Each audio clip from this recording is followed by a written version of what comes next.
Well, welcome everyone. It's great to see you on this kind of cloudy Halloweenish afternoon, I guess. I'm Mary Haynes, and it's my pleasure to welcome you here to Nazareth Home, to our community education series. We've been doing this since January this year. We are trying to answer many of the questions that we get when people call, and we're trying to support them during their time of need and transition. So we did a community education series like this forever and ever ago, many years ago, and so it seemed like a good time to start it up again. So you will be getting a survey at the end. We're really interested in your thoughts and your feedback, so thank you for filling that out. A little bit about Nazareth Home. We've been here a long time. You know, we've been here since 1976 on this location. We're sponsored by the Sisters of Charity, who many of you may recall having a strong healthcare and education presence here in Louisville, Kentucky. In the year 2000, we renovated this space and began more of a neighborhood sort of continuing care retirement community. But everything that you think of when you think of nursing care and recovery care, we do on this campus. We also, in 15-16, grew our ministry to expand in Clifton, and we're proud to be there on that campus. We do almost everything that we do here except for specialized memory services. Both locations have great recovery to home programs.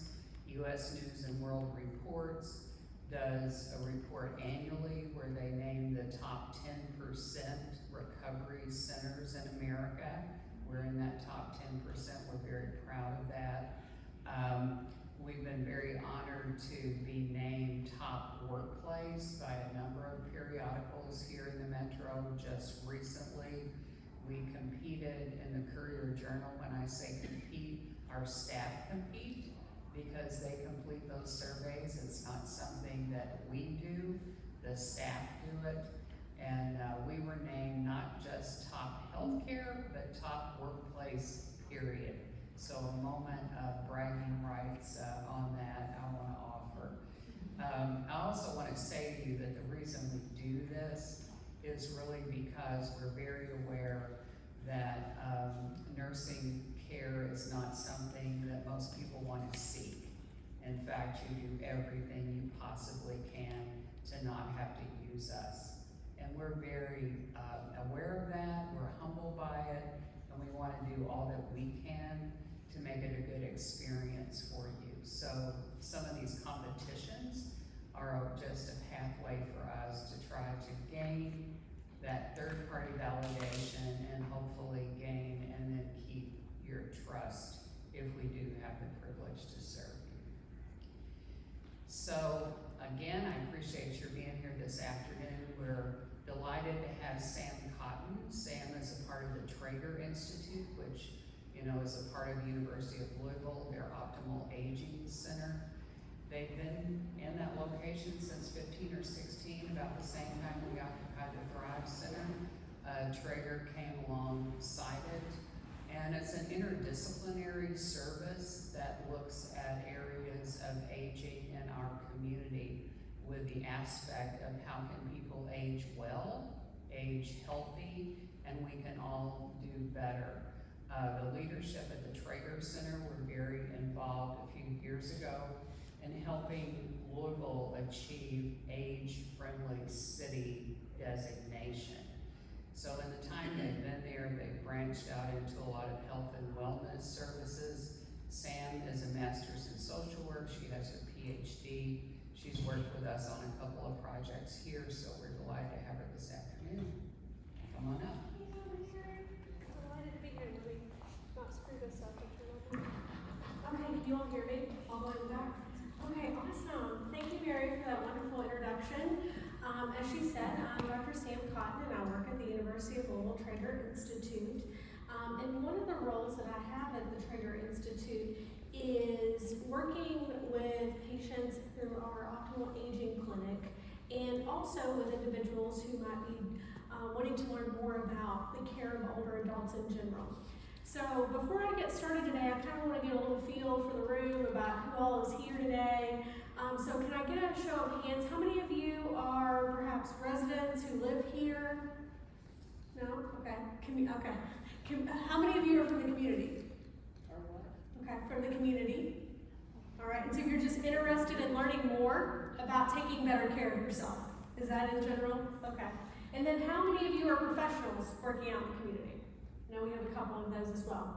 So when I give this talk, usually I want to make sure I'm talking to both audiences because I know that some of you are here today are really more interested in learning more about taking better care of yourselves so that you can optimally age. And then some of you are here because you work out in the field professionally and you probably just want to know how to better help those individuals you're working with. So you're going to hear me talk about from two different perspectives today. So if you have any questions, just stop me along the way and we can talk about that. And I'm going to try and watch my time a little bit here so that I can make sure that I can attend to any questions that we have at the end. Sometimes I tend to go a little bit off topic because I really am passionate about the care of older adults and things that we can do to better optimally age. So I'm trying to do that today. So if you're here today, you probably saw a little write-up about what this talk is about, and I am in general going to be talking about assessment. And what are some of those things that we can look for as we get older? And that really goes hand in hand with some of those interventions that we can put in place so we can better take care of ourselves. So I'm going to be talking about assessment and some of the screening tools that we use. Now maybe some of you in the audience today have been to your doctor's appointment in the recent past and you thought, well, why did they ask me those questions? Well, there was a reason. And part of that was we really wanted to better understand how you were doing in that area so that we could better help you and figure out what are some of those interventions that we could put in place. Now, some of the things that I'm going to be talking about today related to assessment and related to intervention, I'm going to tell you there's not a magic pill for it. You know, we don't really want to think about it as you get diagnosed with this chronic condition, so maybe you get diagnosed with Alzheimer's disease, for example, and we say, oh, well, here's a pill. Because there's a lot more we can be doing in terms of thinking about the whole picture with your life that can be more helpful for you than just thinking about this one solution. So you're going to hear me talk a little bit about that as well today. So in general, when we talk about some of these assessment things, if you're not familiar with some of these things I'm going to be telling you about, it's part of it is to help you in terms of just your overall care. Now, when we start talking about the care of ourselves as we get older, the care of older adults, we've got a lot of things going on, right? I know for myself, even as I'm getting older, there are some things that I need to do to better take care of myself. I'm going to be 40 soon, actually next month. So there are now some things I'm thinking about, I'm noticing some things related to hearing and some things related to my vision that were not there before that I'm starting to think, I need to get those checked out. So in general, when we're talking about the care of ourselves as we get older, or for those of us who are working in the field, the care of the older adults that we're working with, there's a lot of things we've got going on. For some of us, it might be that we have a number of different chronic conditions.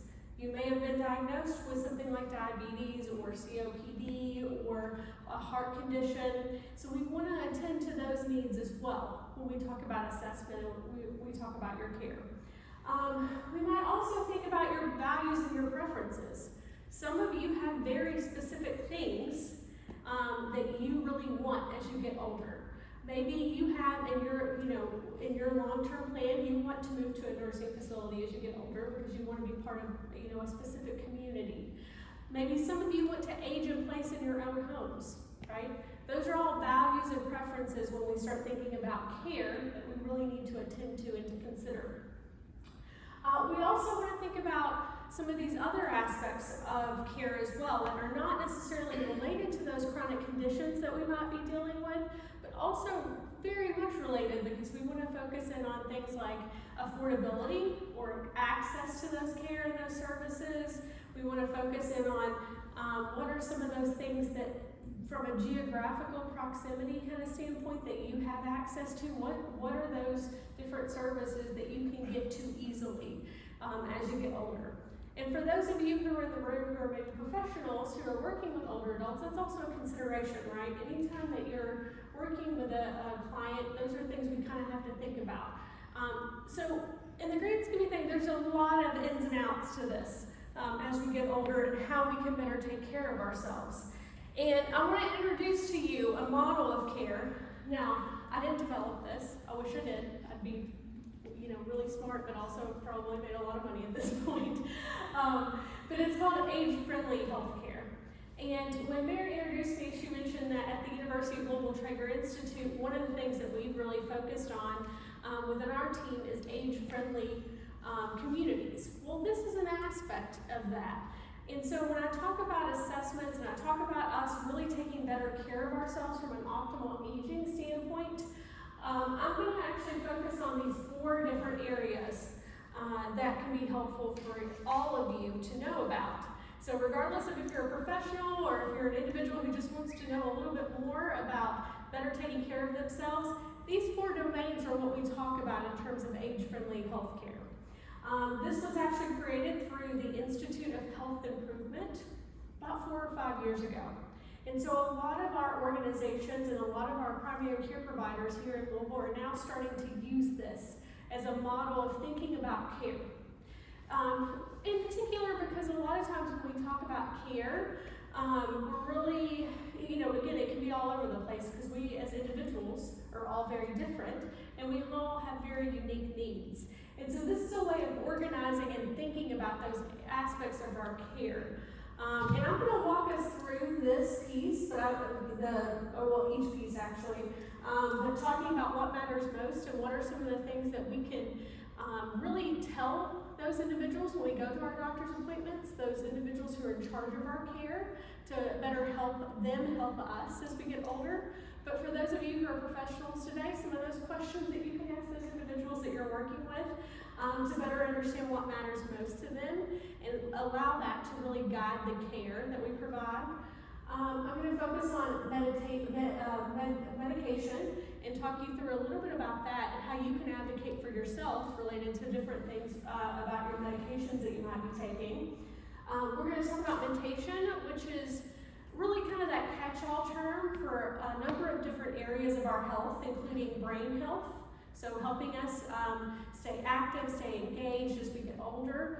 Our behavioral health needs, so things like dementia care, those areas of our life that are depression that might be an issue for us as we get older, and then mobility, so making sure that those things in our homes that might be falls risk, or even out in the community. If you live in a community where there's issues with sidewalks and walkability, having that conversation as well. So I'm going to go through all 4 of these domains, but for those of you who have smartphones, I do have a QR code here for those of you who want to scan that will provide you with a little bit more detail, because I don't think we have time for me to go through everything in complete detail today. But in general, when we talk about the 4 M's and talk about that in terms of, our age-friendly approach to the care that we want to receive as we get older, we want to start with what matters most. Now, all of you in this room right now sitting here probably have something that matters most to you. Whether it be a hobby that you really enjoy doing, or spending time with your grandchildren, or spending time with friends and family. All of us have that one thing that we can easily identify that matters most to us. Now, you might be sitting here thinking, what does that have to do with my care as I get older? And for those of you who are professionals, you might be thinking, that's kind of hard to anchor, that to what's going on with the person we're working with. And what I'll tell you is that we really want to anchor this in what matters most, because it really does look different for each person, and it can really help us find those things in our life that bring us joy that we can also think about in terms of our overall health care. So to me, this is the most important part, and it's the first part we want to start with when we start talking about assessment, when we start talking about care and optimal aging. For those of you who have frequent doctor's appointments, it's really important for you to advocate for yourself And make sure that you're telling your doctors and the individuals who are part of your care about these aspects of your life, because it helps them better understand you as a person. It helps them better understand what's important in terms of your long-term goal. Now, for those of you who are professionals in the room, I think it's also equally important that you're asking some of these questions when I get to that slide of the individuals you're working with. Because again, on the flip side of that, it helps you better understand the person you're working with, right? But in general, what I want to say is that what matters most for each person is going to look drastically different. I will tell you that one of the things that really matters to me, and one of the things I really enjoy that just brings me, peace and comfort at the end of every day is I'm an artist in my free time. So I like to have an hour of time in the evenings where I can just sit and paint and be alone and listen to music, but have that time to myself. Now, for me to be able to do that, I kind of have to prioritize it, right? And I think for all of us, we have those things where we have to kind of think about what are those things that matter most to us, and how do I keep doing that thing that I enjoy. I was working with a patient recently who, previous to being diagnosed with COPD, meaning she was having a lot of issues in terms of breathing and being able to walk without getting winded. She really enjoyed taking walks with her friends in the park on a regular basis, and that group of friends was something that really, really mattered to her.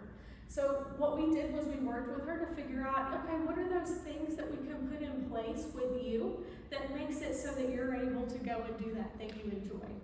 Now, that might seem like a very simple thing, but it's really, really important in terms of really driving some of the work that we as professionals do with older adults, but also for you all who are older adults who might be thinking, I want to share some of this with the individuals who are helping me take care of myself. So really focusing in on those areas. And again, what matters most can look very different for each person. It can be very impactful in terms of driving that care.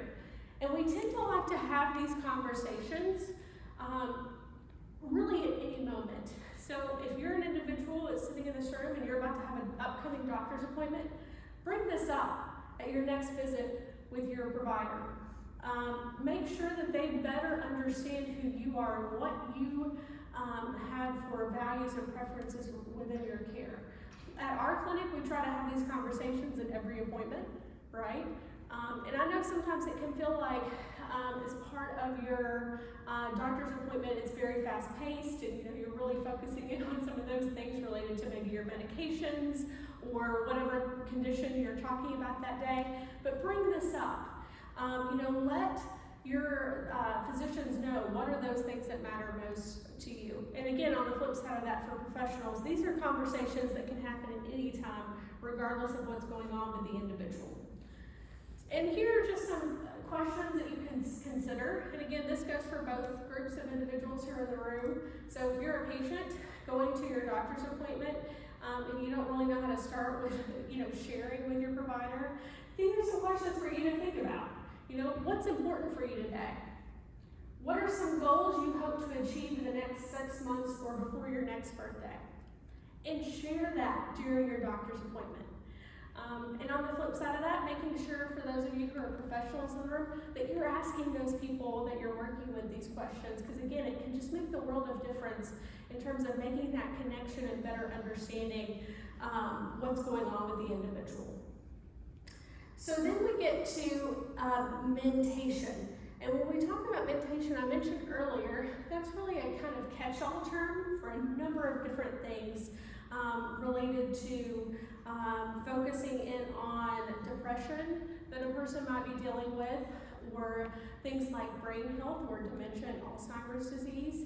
So making sure that we're focusing in on assessing for those things and making sure that we're coming up with a plan moving forward to help the person with those different areas of their life. So when we start talking about these different areas, especially when we start talking about depression, it's one of those areas where a lot of times we might be reluctant to share this information.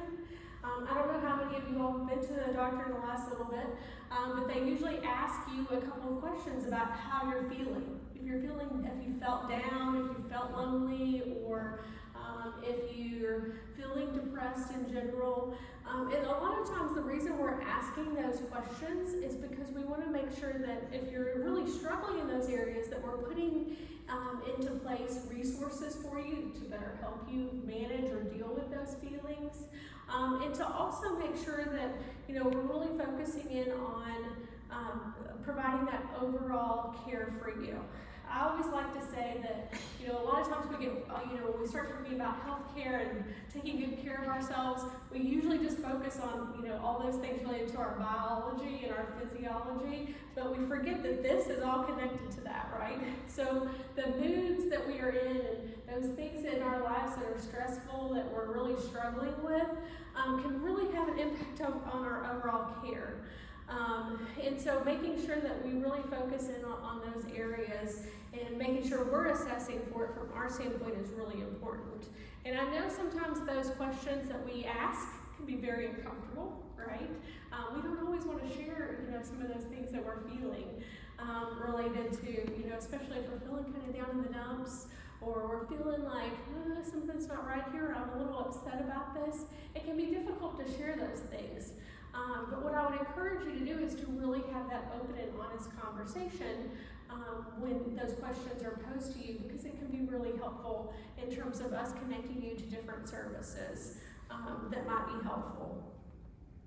And one of the things I just want to say too is that, you know, I kind of want to normalize this a little bit, because I think when, especially as we get older, and we start thinking about things like depression and anxiety, we kind of feel like we're all alone in those areas of our life, and we feel like, oh, it just must be me, you know. But I will tell you that a lot of individuals, a lot of older adults struggle with some of these areas of their life, and it is very common for people to feel depressed, especially if you've been recently diagnosed with a new condition. So maybe you just got a diagnosis of having something like diabetes or a heart condition, or especially for those individuals who are dealing with things like Alzheimer's disease or other types of dementias, we see that, you know, getting that bad news can really have an impact on our overall mood. And so making sure that, you know, we really focus in on what are those things that we can help you with. And so being honest and sharing that during your appointments can be really, really important. I would also say that something that's important that I want to highlight from this slide is that having depression also really amplifies some of those biological things that we have going on, like those chronic conditions that we might be struggling with. It can actually make us feel worse if we don't attend to those areas of our life. Just think about when you're having a really, really crummy day, right? You know, it's almost like if it starts out as a crummy day, it continues to go downhill from there, right? So really making sure that, you know, when you focus in on these areas of your life and you're working with those individuals who are part of your healthcare team, that you're having that open and honest dialogue with them. The other thing I also want to add to this is where I don't want to diminish the fact that we just all dealt with a global pandemic, right? And we're still not on the complete opposite end of that. I don't think COVID is going away anytime soon. And so that has really restricted our lives in terms of those social things that we used to do that might have been important to us, or perhaps really dealing with some of that anxiety that we feel going out into group settings. Like, this room is lovely because we're kind of spread out, right? So it's not anxiety inducing. But think about when you go and do some of those things that you maybe used to do, like going to the grocery store. I know I still get a little worked up when I'm going down the aisles and it's really close together and I'm really in close proximity with other people. So some of those things that we never really had to think about before, and now we're having to consider every time we go out into public, is probably having that impact on our overall mood and our overall, just our feeling about everything going on. And so when we talk about dealing with depression and anxiety and assessing for that, that's largely what we're talking about, are some of those feelings that we're having as a result of some of those things that are going on in our lives. And often I will tell you, this is missed in older adults. And part of that has to do with the fact that a lot of times in the past, I would say we're kind of getting out of this. But a lot of times people would say, well, that's just normal. As you get older, you feel that way about things. What? No, it's not. These are all things that we really need to talk about as part of our overall mental health. And so I think, largely for a long time we didn't talk about this and we didn't screen for it. We didn't have these assessment tools in place. So when you went to your doctor's appointment, we weren't asking you questions about this because we just assumed everybody was depressed, which is erroneous and not true.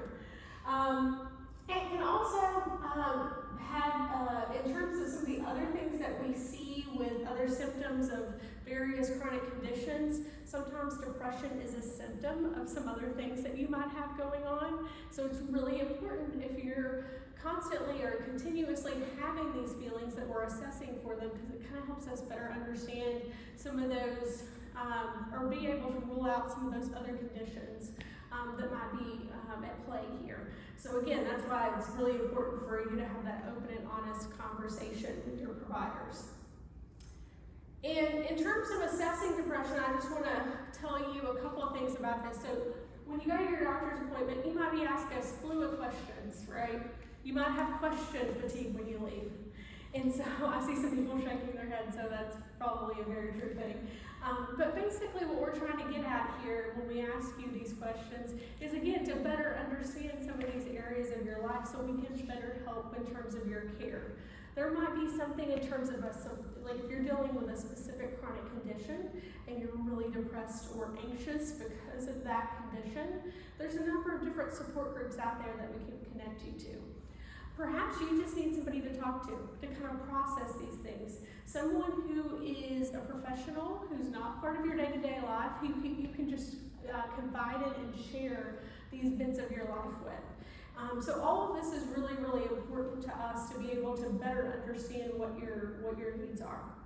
And I just want to say for those professionals who are in the room, always making sure that no matter what you're doing with a patient or a client that you're working with, no matter what setting it is, it's really important to do these types of screenings and really focus in on, what are some of those things that we can do to help the individual across the board. So, and these are just a couple of examples. So if you've ever went to your provider and they've asked you a couple of questions like, do you have little or no pleasure in doing things?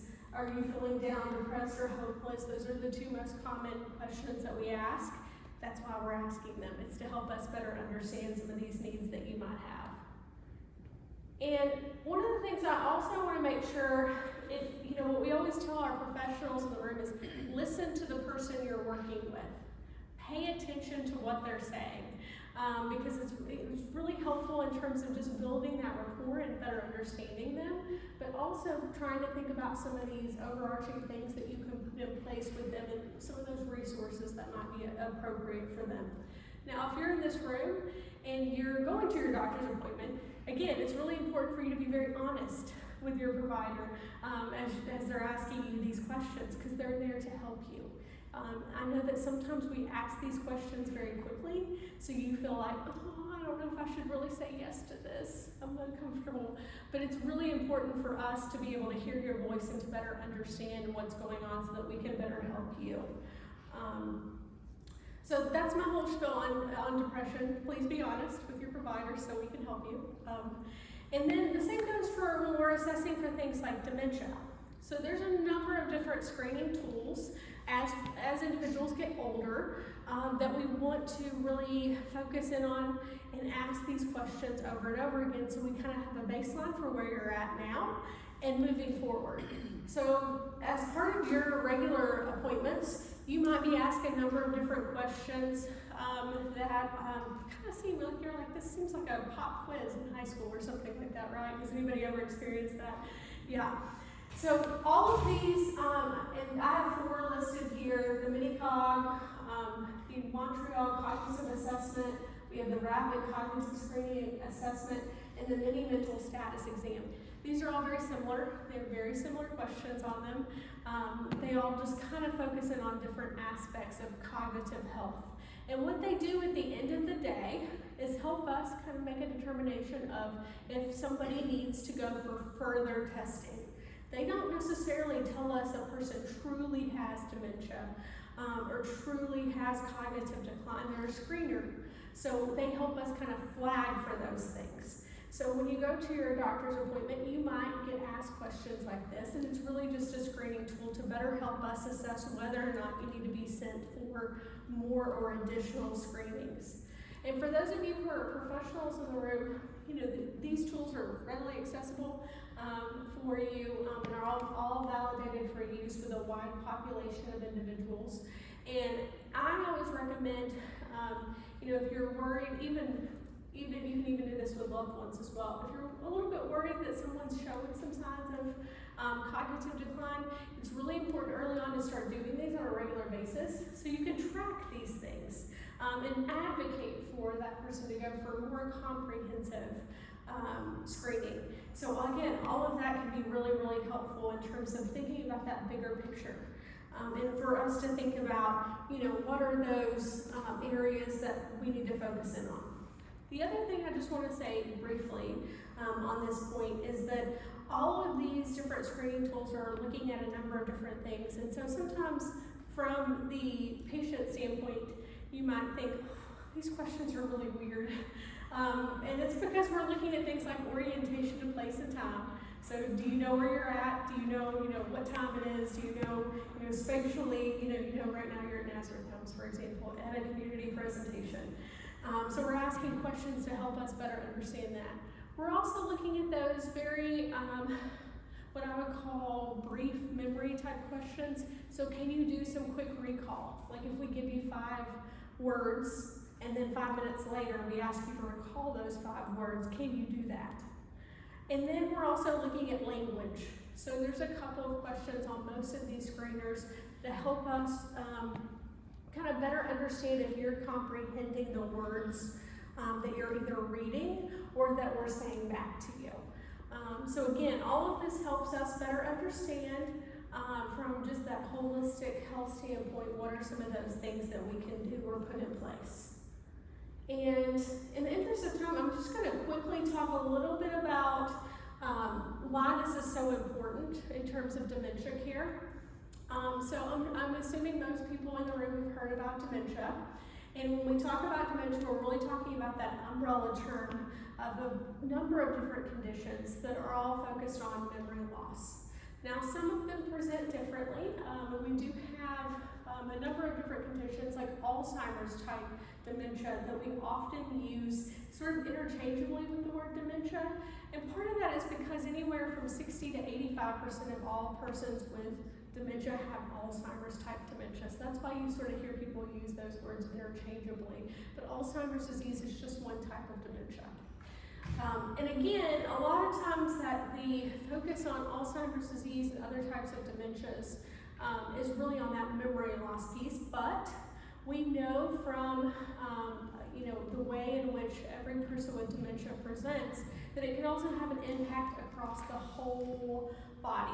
So even though it's really focused on that memory piece, sometimes individuals have issues related to communication, so not being able to follow conversations or have meaningful interaction with others. For some individuals, we see an array of behaviors that can manifest as part of that particular diagnosis. So individuals might get frustrated easily, or they might repeat things, or they might become more agitated or aggressive than they previously had been prior to having that disease. And so the reason I bring this up in terms of the assessment piece is because we really want to assess for these sorts of challenges that a person might be dealing with early on. Because the earlier we diagnose things like this, the more help and more strategies that we can put in place to better help the individual. So it's really, really critical for us to keep really assessing for these parts of a person's life and also focusing in on how can we better help that person through a number of different approaches. And then, especially when we start talking about dementia and Alzheimer's disease, there's a number of different things that we can do in terms of that intervention piece, as I mentioned earlier. So really focusing on, especially if you're a person providing care to a loved one with Alzheimer's disease or another type of dementia, helping connect them to services. Getting them into a caregiver support group or an education and training program can be very helpful, and from the beginning of the stages of that particular condition. Really helping in terms of thinking about how do we better train those individuals who are around the person with dementia to better respond to some of those behaviors that they might be experiencing. So for example, if the person with dementia is really struggling in terms of taking a shower, for example, it's a very common thing that we see in dementia care. It's really important for us to know that, across the board, a lot of individuals who have dementia also have some challenges related to vision, hearing, skin sensitivity. So taking a shower can be very overwhelming for them. So just even hearing the water trickle down into the basin of the shower can be very overwhelming because it's almost amplified for them sometimes. So really better understanding those things and putting into place measures to help eliminate some of those challenges that we see in terms of overall care really should happen at the beginning of the journey. And so the earlier we can do that type of diagnosis and management and focus in on these areas, the better. And so that's why it's so important for us to really focus in on that piece.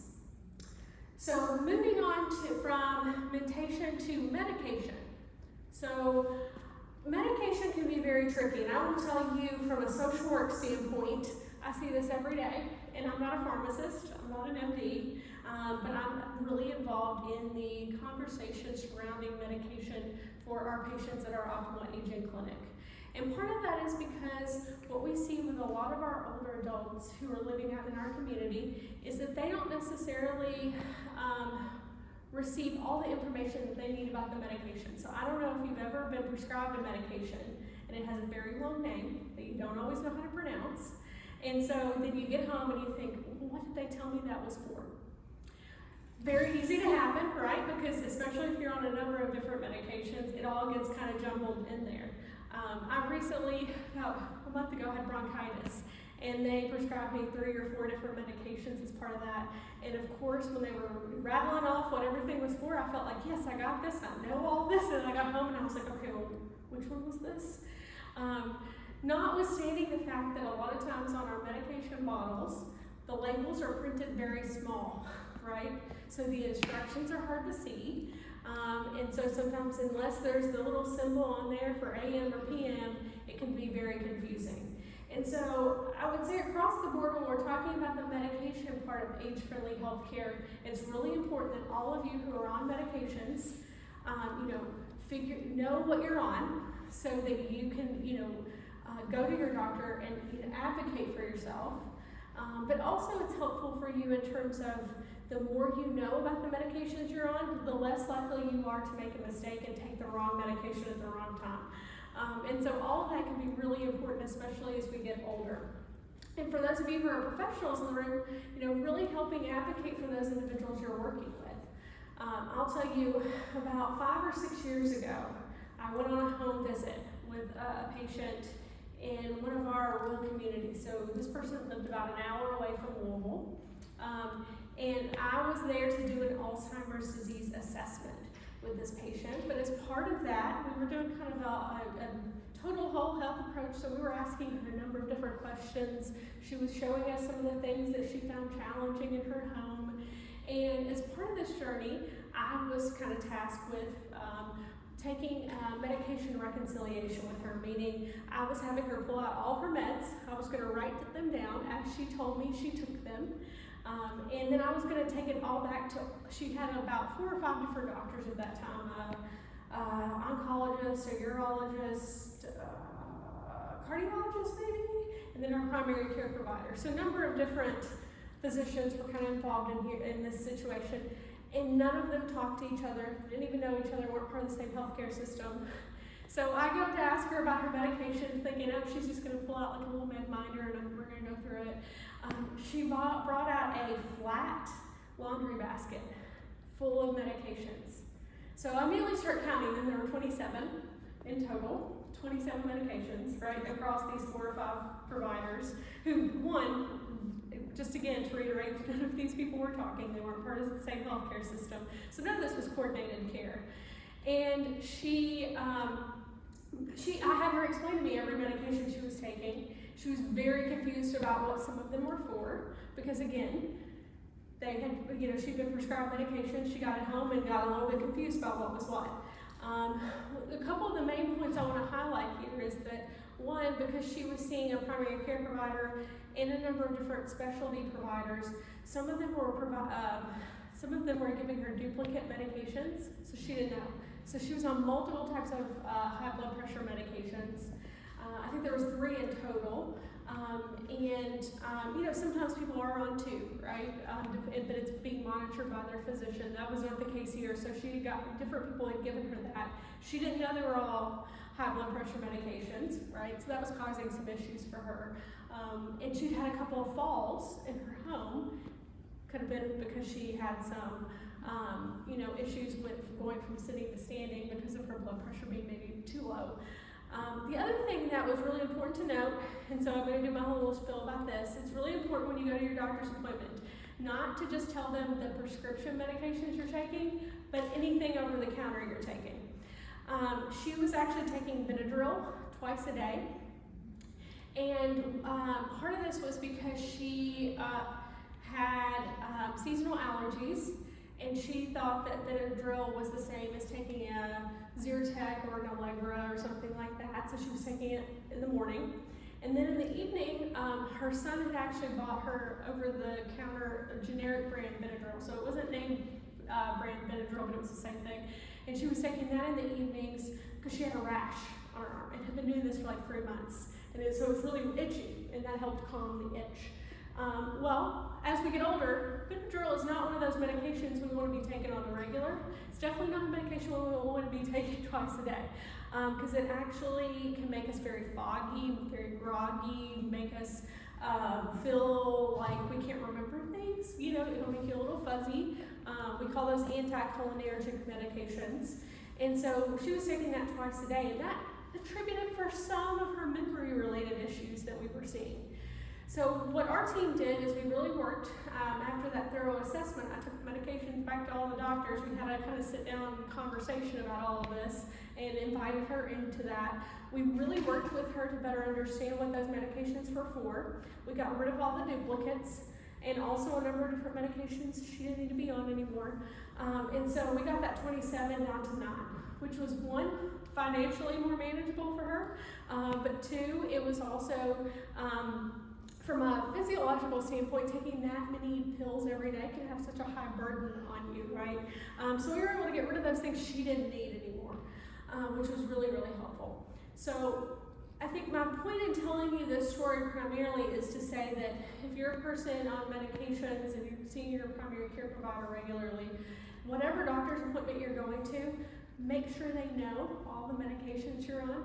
If they're not asking you that, advocate for yourself and tell them that. And the same goes for those of the professionals in the room, making sure you educate those individuals that you're working with on these various things. Because all of this can be very, very challenging for us to navigate, on our own. Even if maybe you even worked in the, medical field in the past, still medication names change, what we use them for can be different. So really making sure when we talk about that medication piece, we're starting with a solid medication reconciliation, meaning we're really reviewing all those meds. If you're going to the doctor again, take that list. Make sure they know all those over-the-counter medications you're taking. Even if it's just Tylenol, but you're taking it every night for pain, for example, make sure your doctor knows about that. We really want to make sure you understand your medications and what you're taking them for and when you're supposed to be taking them. And then, working with that entire team. So those of you who are professionals in the room, making sure you're working with the primary care providers, making sure you're working with any specialty providers who are providing care to individuals, bring in the pharmacy team when needed to have those conversations as well. I think it's really important for us to kind of have those considerations because it can just be so impactful in terms of the overall care. And in terms of mobility, so we get to the last 4 in, that's mobility. So those are those things related to falls risk, making sure we're screening for those different areas of an individual's life. Making sure we're putting measures in place so that we don't fall anymore, and really making sure that, across the board we're doing some things that can help us better understand what those risks can be in terms of falling.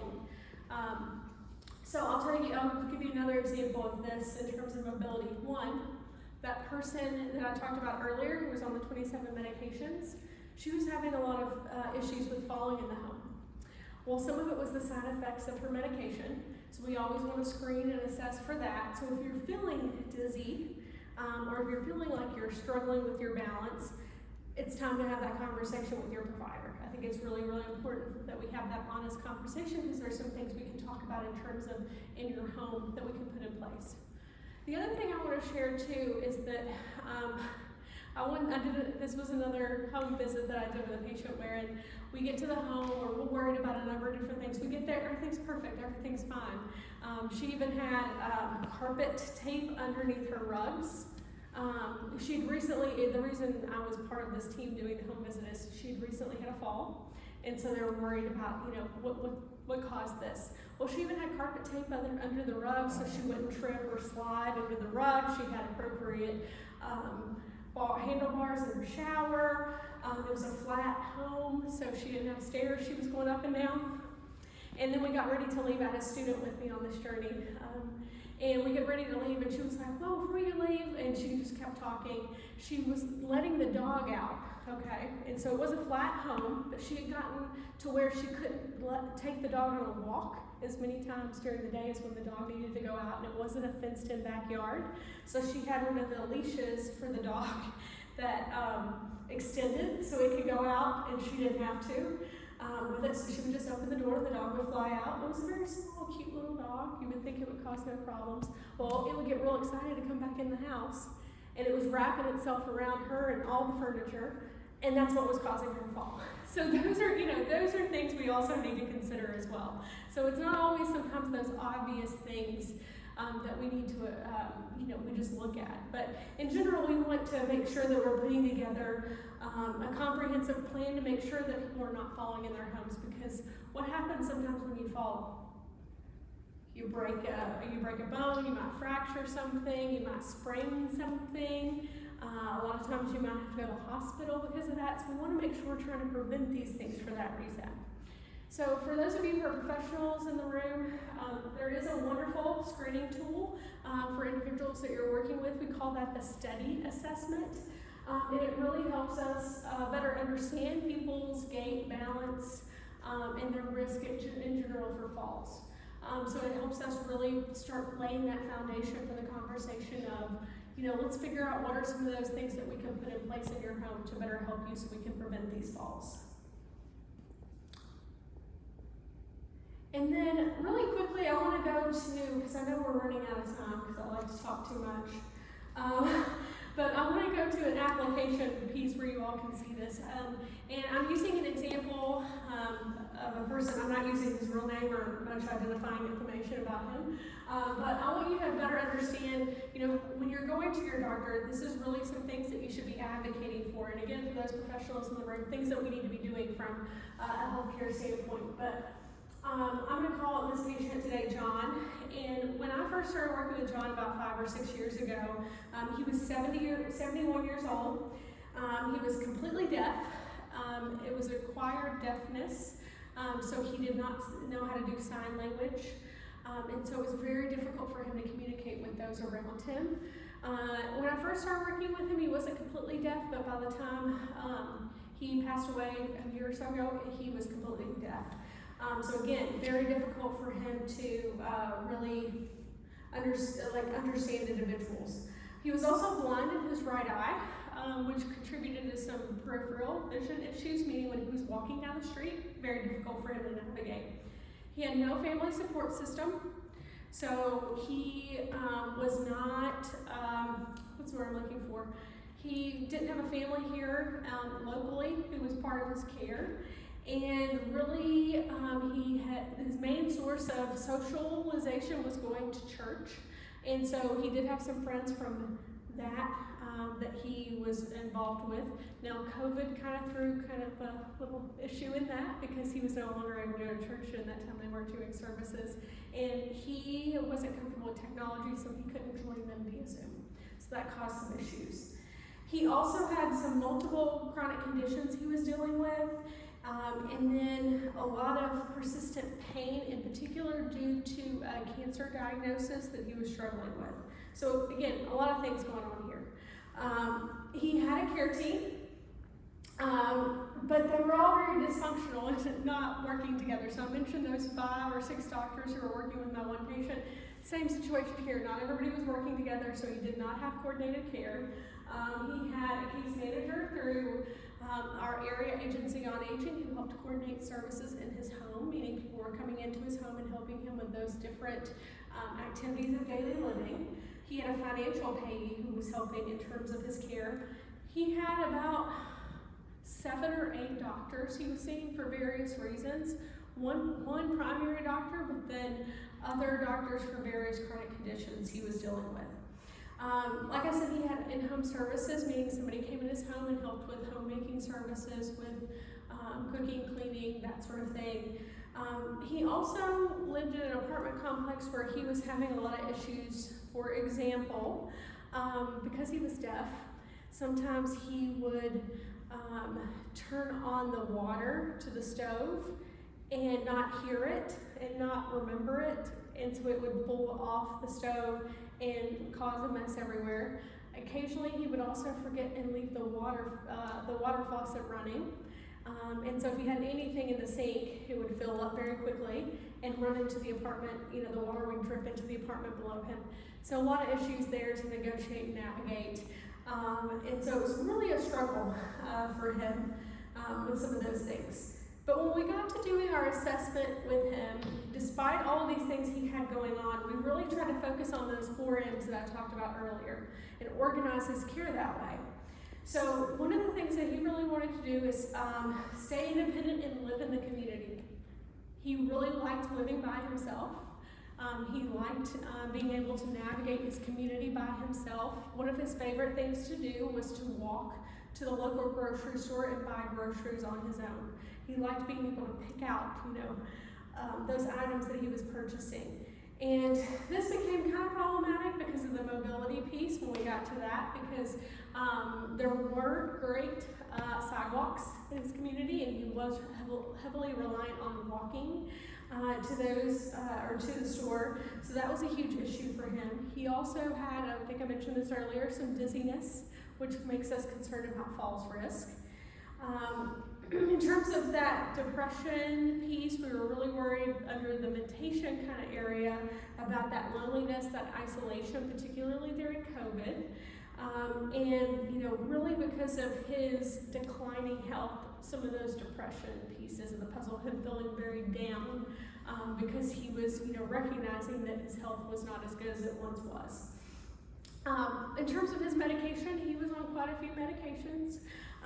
And it was very difficult with him with the vision-related issues for him to be able to read the bottles and know when he was supposed to take what medication. Huge issue for him. So he wasn't, guess what? He wasn't taking his medications correctly. He was confusing the nighttime dosage with the morning dosage. There was one pill he was supposed to take once a week. When he ran out very quickly, we realized he was taking it every day. Because once again, the font on those, the writing on those bottles can be very difficult to read. So we did our full assessment, identified some of these issues that he was facing, and came up with a plan to kind of intervene and figure out what are ways we can do to address this. So really making sure that, that whatever we did focused on that what mattered most to him, which was staying at home independent in his own apartment in the community. So making sure we tried to figure out ways in which we could connect him to different services that could come into his home so he could continue to live in that space. In terms of the mentation piece, we connected him. We actually at the Traeger Institute have a virtual friendly visitor program. So we got him a tablet as part of that program, and we had a student connected with him who would actually call him on an app on the tablet every week. That was great because we could also do closed captioning through the app that we were using so he could read what they were saying to him, because it was difficult for him just to simply talk on the telephone. He did have a cat telephone, which I don't know if anybody's familiar with that, but it helps read. It's a phone that when you call, it kind of has like a little screen, and it writes out what you're saying. It's not perfect, but it does pretty good. And but the issue was it would break a lot. So he was always struggling in terms of connecting with individuals, and this really helped with that piece.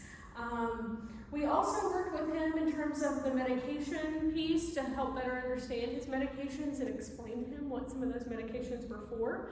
And we worked with his pharmacy to help move him from getting bottles from the pharmacy of pills to blister packs, meaning his medications for the morning were labeled in a large font in the blister pack, and you just pop those out and take them, versus him using an actual bottle and having to navigate unscrewing the top, which was difficult for him, and also, again, reading the font on the bottle was part of his issue as well.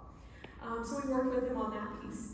And then on mobility, really, we did that comprehensive medication reconciliation with him and figured out some of these medications he's on, he doesn't necessarily need to be on, and worked with the provider on that piece. And some of those were causing the dizziness because it was a side effect of the medication. So we really worked with him to kind of develop that plan for what he was gonna, how he was gonna navigate the community. So for example, we had a student go with him on his walk and kind of, navigate with him and say, okay, well, this is not really the best path. Let's look at the sidewalk. There's a sidewalk on the other side of the street. Let's cross here and walk on that side where it's a little bit more safe. So doing things like that, making that plan with him was really, really helpful. And so that's just kind of the overview of what this can look like in terms of your overall care. And again, for those professionals in the room, I really hope that you have a better understanding of how you can kind of organize assessments and your work with the clients that you're working with. For those of you who might be patients, who are going to your doctor's appointment, advocate for this. Ask your doctors questions about these different aspects of your care and make sure that they're listening to what you're saying. So really looking at you as a whole person and really thinking about some of these things that we can put in place to help you. And I'm done. I've already seen a question, so I'll take that. I did. It's just a comment. Even if you can read the label and know the medication, it doesn't tell you. It doesn't give you. It just says take as directed. Yeah. It doesn't say take in the morning true. or take at night or take as needed or whatever. Yeah. I completely agree. That's so. Sometimes. Can you ask your pharmacist to put that on there? Well, I think what you should really also do is when you're at the pharmacy, ask them those questions, because there are some medications, for example, that you're supposed to take 30 minutes before, with a very small amount of water, 30 minutes before you take anything else in the morning, before you eat anything, before you have your morning cup of tea or coffee. So making sure that they tell you that. Now, they can also at the pharmacy print you off additional instructions. They usually do. Yeah. I notice it's bigger. It is these bigger. days. I love it. I love that piece. Even for me, I have to wear glasses and contacts already. So, but yeah, always making sure that you advocate for those things, because that's frustrating. Yes. And those labels, I'll also tell you, I don't know why this is the case, it's 2023, why we've not designed a better label at this point, but if it's a medication you take throughout the month, about halfway through, it gets a little worn, right? And some of those words kind of wear off, so, yeah. Yes? Oh, I just want to add that, take as needed. If they're not clear, you can just go through the whole bottle of pills Yep. in 30 days because nobody told you it's a take as needed medication. Yep. And, a lot of times when it's like that, those are medications that are, they may have talked to you about this at your appointment, about how they intended for you to take it, but that's a lot of information that was thrown at you, right, at that appointment, and it probably happened very quickly. So always asking those questions, always clarifying. The other thing I will tell you to do is at your doctor's appointment, they should print you out like an after visit summary, and they should also be writing out, how you're supposed to be taking those medications. And if you have questions before you even leave, always check that piece and go back to the person at the front desk and they can help you with that as well. And again, those are usually in bigger font too. Yes. Other questions? Comments? Yes? At some point, well, my mom had Alzheimer's, Mm-hmm. and that's always kind of in the back of my mind. And as the older I get, forget little things like, oh, start. When would be a good time to like go see, what do you call it, gerontologist? Mm-hmm. A geriatrician, yeah. To like get a baseline Mhm. with where you are in your health. I always say that, the earlier you can start thinking about these things and putting in that preventative piece in place, the better it is long term. So regardless of if it's just a small thing here and there that you're concerned about, there are some things that your geriatrician or your primary care provider can work with you on, to think about things like, even if it's not thinking about medications at this juncture, thinking about things like looking at your sleep routine, looking at your stress levels, looking at nutrition, what are you eating, looking at your movement or exercise. So there are interventions we can put in place very early on, regardless of even if you're having cognitive decline, to think about the prevention piece. So I always say it's never too early to start having these conversations as well. So it's never too late to start having them either, but it's never too early. Usually they go through all that at your wellness, your annual wellness, I think, for Medicare. Yeah, so that's a good point. You've had an annual, yeah. And so there is if you've not had this is another wonderful thing that anybody's primary care provider can do. It doesn't have to be a geriatrician or a person focused in the care of older adults. There's what we call the Medicare annual wellness visit. And that's a prevention appointment that once you turn 65, you qualify for every year. It's not necessarily with your primary care provider. It can be with a member of the team at your provider's office, but they share all of that with your primary care provider, and they do screening and assessments for things like that as well. So they look at cognition, they look at nutrition, home safety, they look at a number of different aspects, exercise. They also look at immunizations and screenings that you might need as well. So that's a wonderful visit. If you've not taken advantage of that with your primary care provider, you should ask them about that. That goes for everybody. These are great appointments.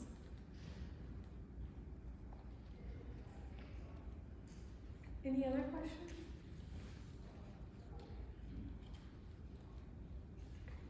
Well, thank you all so much for having me. And if anybody has questions specific for me, my contact information is up here, but if you don't want email, I know I don't. I do have cards with my contact information with my telephone number on them if you need those.